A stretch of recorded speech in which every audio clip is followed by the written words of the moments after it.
Hello everyone, I'm meteorologist Charlie Ironmonger. Thank you so much for joining me today for your 11 a.m. news and weather update from the First Alert Desk. Now we've got news from Raleigh last night, again as election results were spread across eastern North Carolina, and one of the surprising races was that in Duplin County for the Duplin County Sheriff. Now again, Sheriff Stratton Stokes lost to Eric Southerland 2,289 to 1,821 votes in the Republican primary for the sheriff's seat. Now, Southerland was police chief in Warsaw from 2014 to 2022 with 30 years of law enforcement experience. Now, Stokes is a former SBI agent who was elected to sheriff in 2022. Our congratulations goes out to Eric Southerland on the election night win. Now, other news in nearby Onslow County.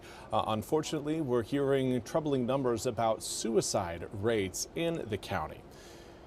The sheriff's office says in 2025, 28 suicide deaths were reported, while EMS units were called to 76 suicidal ideation and attempt calls. That's up from 2024, when deputies say 23 suicide deaths and 64 suicide ideation and attempt calls were reported in Onslow County. Now, Sheriff Chris Thomas said, quote, "These numbers represent real people, mothers, fathers, sons, daughters, friends, and neighbors. Behind every call we respond to is a family forever changed. We want our community to know that no matter how overwhelming life may feel in a moment, there is help available, and there are people who care," end quote. Now, the sheriff's office is reminding residents that they are not alone. If you or someone you know is struggling, confidential help is available 24 hours a day. You can call or text 988 to reach the Suicide and Crisis Lifeline. You can also call 911 in an emergency situation, or you can visit a local emergency room if immediate assistance is needed. Now, deputies are also encouraging residents to check in on one another. The sheriff's office says it will continue collaborating with local mental health providers, community organizations, and county leaders to address the issue and support suicide prevention efforts. Anyone seeking additional local resources may call the Onslow County Sheriff's Office at 910-455-3113 for guidance on available services.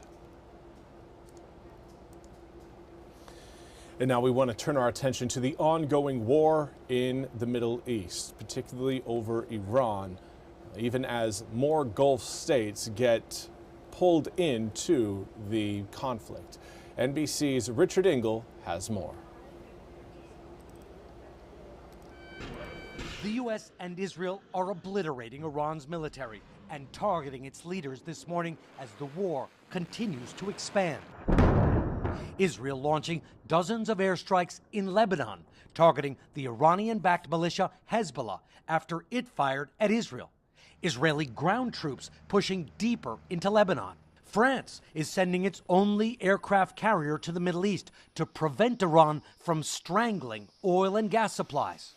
It's not World War III, but every day more parts of the world are at war.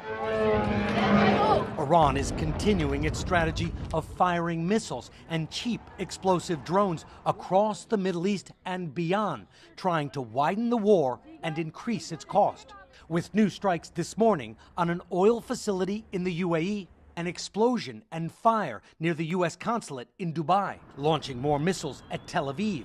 So far, it's uniting a growing list of Iran's enemies. So who is running Iran?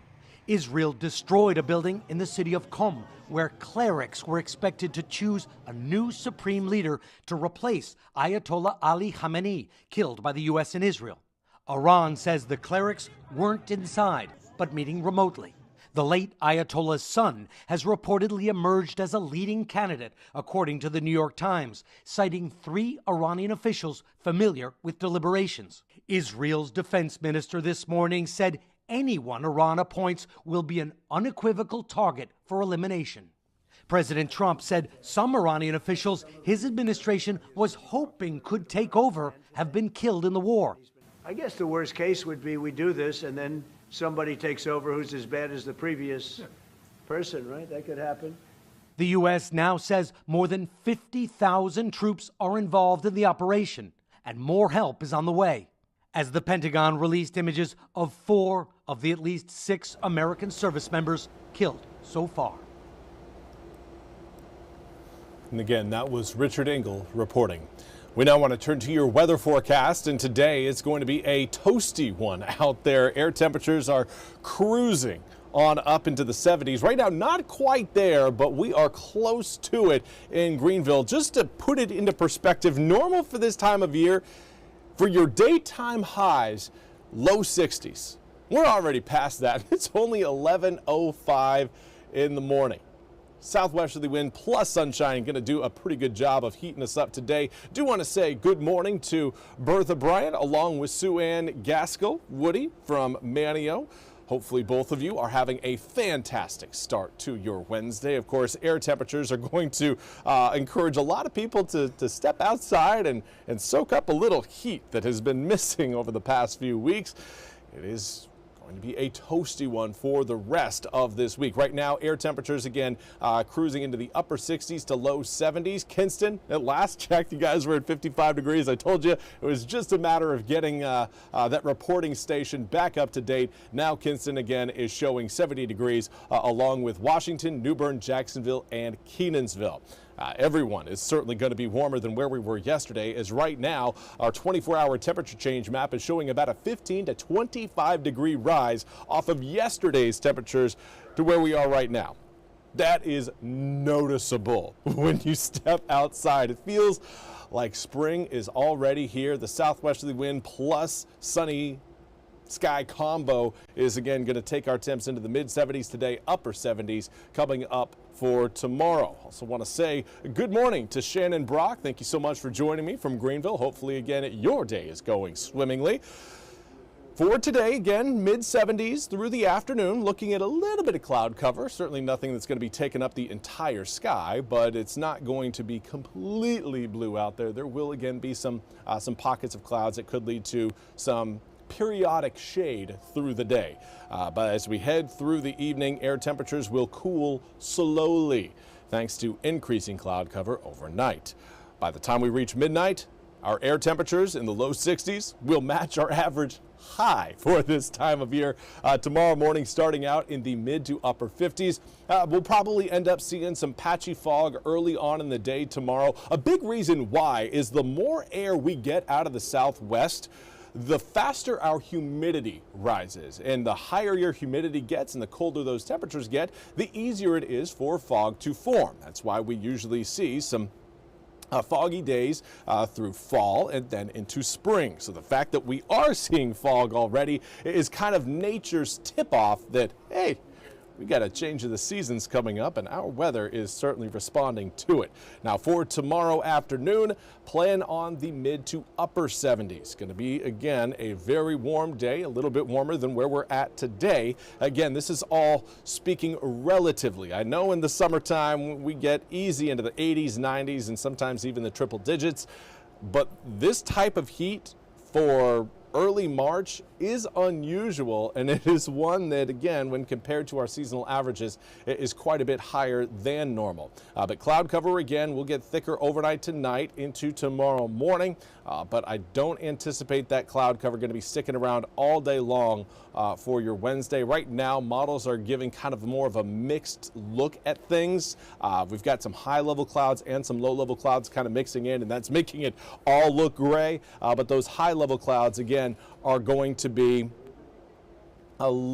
fairly thin, and thin enough to allow that sunshine to be able to break through and give us some heat, give us some rays of sunlight as we head through not only today but tomorrow as well.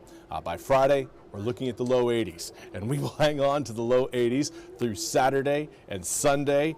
And then we'll get back to them on Tuesday and Wednesday after Monday. Still close to the low 80s right now. We've got Monday forecast to be 79 degrees. There will be a better opportunity for rain coming in Sunday, Monday, and into Tuesday. While we could hear some rumbles of thunder because of the heat we've got over eastern North Carolina on both Sunday and Monday, the threat of severe weather very low with that system because we're not looking at the same sort of lift we would normally get from a frontal passage. And a big reason why is the front is not actually going to pass completely over eastern North Carolina. It will come up to us, get close enough to give us again some spotty rain showers and heavier downpours, and then it will move further back towards the north, eliminating that additional push of lift up into the atmosphere that usually results in an easier time for severe storms to form. So that is fantastic news. We need the rain. We don't need the severe weather. And right now, the rain showers that we've got scheduled